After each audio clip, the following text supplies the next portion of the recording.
आप अपने घर में ग्रेनाइट लगवाना चाहते हैं तो फिर ये वीडियो आपके लिए काफ़ी इम्पोर्टेंट होने वाला है, क्योंकि इस वीडियो में मैं आपको ग्रेनाइट के बारे में पूरा डिटेल में बताऊंगा कि अगर आप अपने घर में ग्रेनाइट लगवाते हैं, चाहे बहुत घर में बहुत जगह जैसे फ्लोर में ग्रेनाइट लगवाया जाता है, स्टेयर केस में लगवाया जाता है, जो हमारा किचन होता है किचन के प्लेटफॉर्म पर लगवाया जाता है।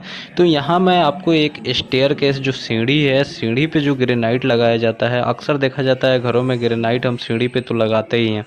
सबसे अच्छा पत्थर माना जाता है ग्रेनाइट हमारे जीने के लिए, यानी स्टेयर केस के लिए। तो यहाँ मैं आपको बताऊंगा कि अगर स्टेयर केस पे आप ग्रेनाइट लगवाते हैं तो ग्रेनाइट लगवाने का लेबर रेट आपको कितना उसमें खर्चा लगेगा। यहाँ आप वीडियो को पूरा एंड तक देखिएगा, क्योंकि मैं यहाँ दो तरीके से जो मार्केट में लेबर रेट चलता है वो चीज़ मैं आपको बताने वाला हूँ। और आप एक मंजिल का मकान बनाते हैं तो आपको टोटल जो सीढ़ी में ग्रेनाइट लगाने का कितना खर्चा आने वाला है वो भी मैं यहाँ बताऊँगा कैलकुलेट करके। फिर आप आसानी से आपका जितना भी एरिया हो उतना आप निकाल सकते हैं। अब जैसा देखिए, होता क्या है कि मार्केट में आपको अपने हिसाब से अपने पसंद से आप ग्रेनाइट ले सकते हैं, और अलग अलग तरीके का अलग अलग पैटर्न डिजाइन अलग अलग कलर में आपको बहुत सारी ग्रेनाइट मिल जाती है। तो आप अपने हिसाब से जो भी आपका रेट हो वहाँ से आप ग्रेनाइट ले सकते हैं। फिर जो ठेकेदार होता है वो जो सीढ़ी यानी स्टेयर केस जैसा आप यहाँ पे देख रहे हैं, तो ये एक मंजिल का, यानी अगर आपका मकान 10 फीट ऊंचाई का है, ठीक है, 10 फीट पे अक्सर देखा जाता है कि हमारा छत होता है, तो उसमें जो लगभग हमारा जो स्टेयर होता है, जो सीढ़ी होता है, वो दो पार्ट में चढ़ाया जाता है, पहला फ्लाइट और दूसरा फ्लाइट। तो उसमें जो स्टेप होता है लगभग 20 से 21 स्टेप आपका आता है, ठीक है। तो उसका भी मैं कैलकुलेट करके बताऊंगा कि 20 से 21 स्टेप में आपको टोटल कितना खर्चा होने वाला है। पहले हम समझ लेते हैं कि हम एक स्टेप का खर्चा कैसे निकालेंगे, वो कितना लगता है। तो देखिए, मेनली दो तरीके से क्या होता है कि हमें ग्रेनाइट पे हमारा जो लेबर होता है, लेबर चार्ज लगता है। पहला होता है कि एक तो हमारा मतलब हर एक चीज़ का एक एक करके रेट निकाला जाता है। एक होता है कि लमसम में रेट होता है।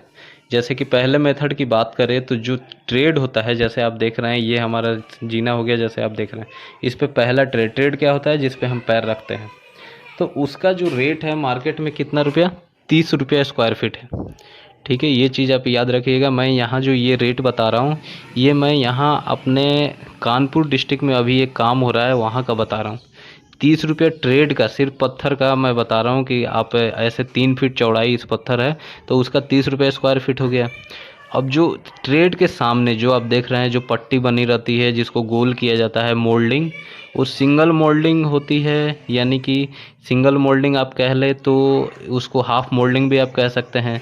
तो वो हमारा 30 से 40 रुपये रनिंग फीट चल रहा है, ठीक है। वहीं अगर आप उसको डबल मोल्डिंग बनाएंगे, डबल मोल्डिंग का मतलब कि ऊपर भी आप गोल करते हैं नीचे भी उसका गोलाई बनाते हैं, तो 50 से 60 रुपया रनिंग फीट है। वहीं ट्रिपल मोल्डिंग कहने का मतलब है कि आप ऊपर तो करते ही हैं, फिर उसके बीच में आप देख रहे हैं जैसे यहाँ पे गोल्डन कलर का जो स्ट्रिप डालते हैं, या हम बीच में टाइल डालते हैं वाइट कलर का, जैसा आप यहाँ पे जीने पे देख रहे हैं। तो और नीचे भी फिर गोलाई बनाते हैं, तो ट्रिपल मोल्डिंग हो गया। तो ट्रिपल मोल्डिंग जो इसमें हम ब्रास पट्टी भी कई जगह यूज करते हैं, तो ये 80 रुपया रनिंग फीट चल रहा है। अब जो इसमें राइजर लगा है, जैसे ट्रेड के ऊपर जो हमारा ये राइजर होता है 7 इंच का, तो ये राइजर 50 रुपये रनिंग फिट के हिसाब से यहाँ पे मिस्त्री ने लिया है। उसके बाद आप देख सकते हैं ट्रेड है, उसके साइड में यहाँ पे स्कर्टिंग लगती है। तो स्कर्टिंग आप देख सकते हैं कि 10 इंच का हमारा ट्रेड था तो 10 इंच हो गया, और राइजर 7 इंच का, लगभग आपका यहाँ पे देख लीजिए तो 1.5 फीट का आपका स्कर्टिंग हो गया। तो 30 रुपये रनिंग फिट के हिसाब से हमारा स्कर्टिंग है, ठीक है। तो अब क्या है कि अगर 3 फीट का आपका ये क्या है, स्टेप है, 3 फीट मैं बताया आपको कि इसकी स्टेप की चौड़ाई है। तो आप देखिए 3 फीट इंटू आप क्या कीजिए, 40 रुपये स्क्वायर फीट के हिसाब से आपका ट्रेड था, तो 120 रुपया वो हो गया। फिर उसमें क्या है कि डबल मोल्डिंग किया जा रहा है, 3 फीट का 3 रनिंग फीट हमारा सामने का इसका पट्टी है, और 60 रुपये के हिसाब से यहाँ पे डबल मोल्डिंग का चार्ज दिया गया है, तो 180 रुपये हमारा वो हो गया। फिर राइजर हमारा 3 रनिंग फीट था और 40 रुपये के हिसाब से वो रेट दिया गया है, तो 120 रुपये का हमारा राइजर हो गया। स्कर्टिंग जो था हमारा लगभग 1.5 से 2 फीट हो रहा था, 30 रुपये रनिंग फीट के हिसाब से था, तो लगभग 60 रुपये का